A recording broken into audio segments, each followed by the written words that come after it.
Con respecto a lo que es la comunicación con nuestros estudiantes, hay diferentes formas, maneras de poder lograrla, obviamente siempre trabajando de forma digital hablando, y algunas tienen más seguridad que otras. Empecemos por el clásico, el mail. El mail es un sistema sencillo, todos nuestros estudiantes seguramente tengan alguna cuenta de mail y es relativamente seguro. Lo que hay que tener en cuenta con los mails es el tema de los adjuntos. ¿Sí? Hay que tener en claro que a nuestros estudiantes no deberíamos adjuntarles archivos ejecutables. Los ejecutables son los únicos archivos que podrían generar alguna cuestión de seguridad en sus sistemas o en los nuestros. En el caso de Windows en particular, en Microsoft Windows en particular, los archivos ejecutables no tienen seguridad, por lo cual si yo lo recibo y lo ejecuto, va a ejecutar el software que esté recibiendo, que esté descargando en otros sistemas como el GNU Linux o en cualquiera de las versiones de Apple. Esto no ocurre porque se necesita cierta seguridad en la ejecución de programas. Pero en el caso de Windows sería muy riesgoso recibir un adjunto ejecutable y ejecutar en el sistema. Otras cuestiones de mail de seguridad no hay, ¿sí? Generalmente se trabaja con texto plano o enviando archivos de documentación, PDFs o en otros formatos que deberían ser seguros. Otra forma de comunicarnos con nuestros alumnos son las aplicaciones de mensajería. Las más conocidas, WhatsApp, Telegram, Skype y demás herramientas. Hay algunas de estas herramientas que no son seguras, ¿sí? Por diferentes cuestiones más técnicas que de lo que podríamos nosotros como usuarios de ellas poder hacer. WhatsApp no es una red segura, ¿sí? Porque su servicio básicamente se genera por guardar los mensajes que uno interactúa entre dos personas y eso obviamente no es seguro, pues están teniendo acceso a información que podría ser muy importante.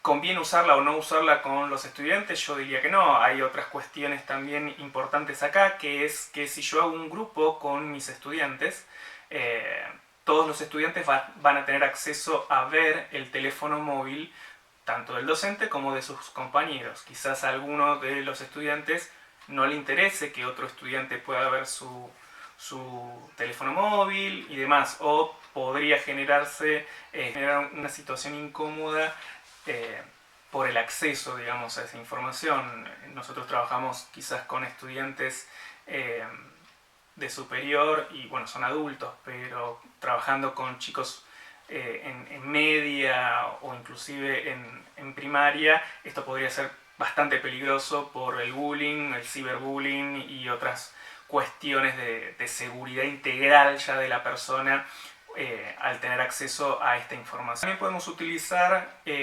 plataformas para poder comunicarnos con nuestros estudiantes.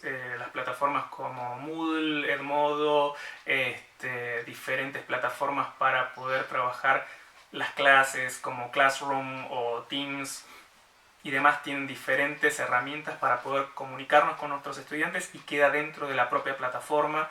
Eso es muchísimo más seguro, ya que no sale, digamos, de esta plataforma en la cual nosotros somos los administradores generalmente, la comunicación y la información, sea datos, archivos y demás, que vamos a trabajar para nuestras clases. Lo ideal sería justamente comunicarse de esa forma, ¿sí? No es tan personal y quizás no es tampoco tan instantáneo porque tienen algunas pequeñas demoras, pero lo ideal es poder comunicarse dentro de la propia plataforma que utilicemos para poder virtualizar nuestras clases actualmente.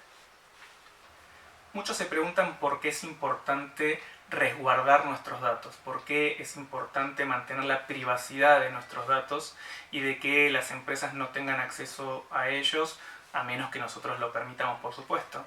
En los últimos años el mundo fue cambiando y hoy en día uno de los negocios más rentables son los datos. ¿Por qué son importantes esos datos? ¿Por qué se pelean las empresas para obtener nuestros datos? ¿Por qué inclusive nos engañan para obtener esos datos? Básicamente por una cuestión económica. Sí, o sea, es una cuestión de mercadotecnia, de marketing, de producir productos, de poder vender esos productos y demás. El negocio actual es recolectar datos, tener datos de las personas que interactúan con alguna aplicación, que interactúan en internet, diferentes gustos, modos, información que puede ser muy útil para ciertas empresas para poder generar ganancias. Esos datos, sí, que para nosotros a veces no le damos mucha importancia, como por ejemplo por qué páginas de internet estuvimos navegando, si fuimos a un supermercado y compramos X tipo de producto, si viajamos a tal lugar del exterior o del interior.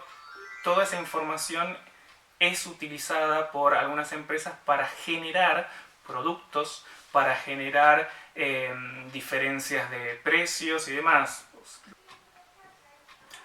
Por ejemplo, las tarjetas que nos ofrecen en los supermercados con descuentos y demás, no es porque sean buenos y nos quieran descontar cosas, sino que lo que hacen con este tipo de tarjetas es obtener información de los consumos que tiene X cantidad de personas. Toda esa información se cruza, ¿sí? Y se toma y se generan estadísticas. Y con esas estadísticas se pueden tomar decisiones, como por ejemplo aumentar X producto durante X fechas, que generan que, por más que sean 10 centavos, 20 centavos en ese aumento, como saben que en esas fechas en particular hay un gran número de consumidores que compran ese producto, es obtener una mejor ganancia.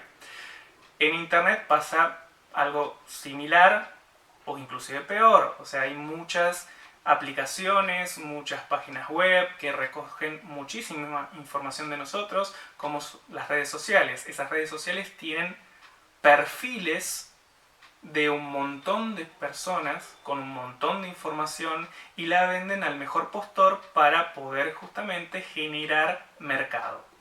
La importancia de nuestros datos y de la privacidad de nuestros datos es que nosotros decidamos a quién darle esos datos.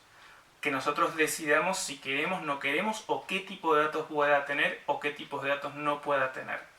Entonces, en nuestra labor en particular como docentes, tenemos que resguardar esos datos privados, tanto nuestros como de nuestros estudiantes. Nosotros no deberíamos solicitar a nuestros estudiantes que instalen algún tipo de aplicación o que utilicen algún tipo de herramienta que no sea segura para sus propios datos. Entonces, tenemos que entender que debemos, ¿sí?, leer o debemos interiorizarnos en qué es lo que hace algunas aplicaciones y cómo es que toman los datos de las personas, de los usuarios que van a trabajar con ellas.